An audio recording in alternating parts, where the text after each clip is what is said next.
cases whatsoever.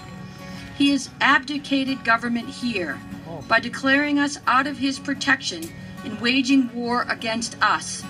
He has plundered our seas, ravaged our coasts, burnt our towns, and destroyed the lives of our people.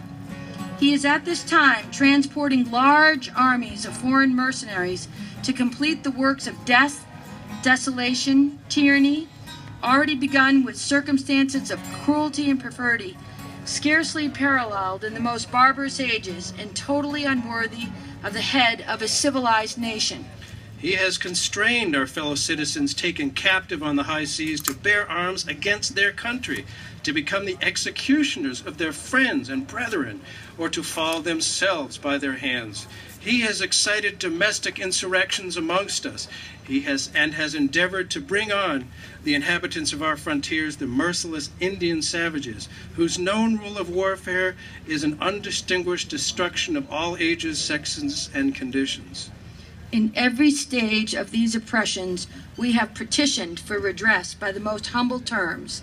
Our repeated petitions have been answered only by repeated injury.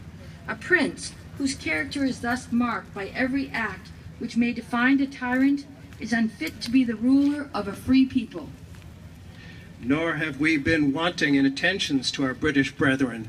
We have warned them from time to time of attempts by their legislature to extend an unwarrantable jurisdiction over us.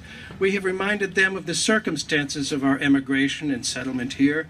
We have appealed to their native justice and magnanimity, and we have conjured them by the ties of our common kindred to disavow these usurpations, which would inevitably interrupt our connections and correspondence. They too have been deaf to the voice of justice and of consanguinity. We must therefore acquiesce in the necessity which denounces our separation, and hold them, as we hold the rest of mankind, enemies in war, in peace, friends.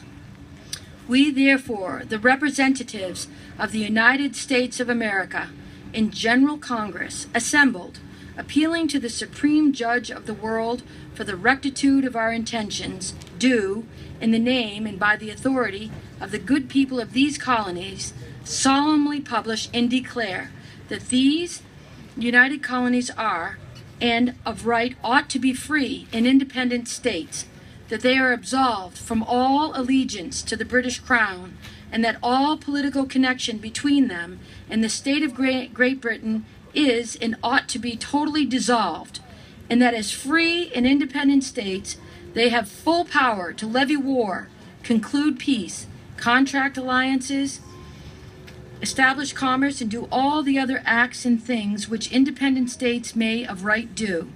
And for the support of this declaration, and with a firm reliance on the protection of divine providence, we mutually pledge to each other our lives, our fortune, and our sacred honor.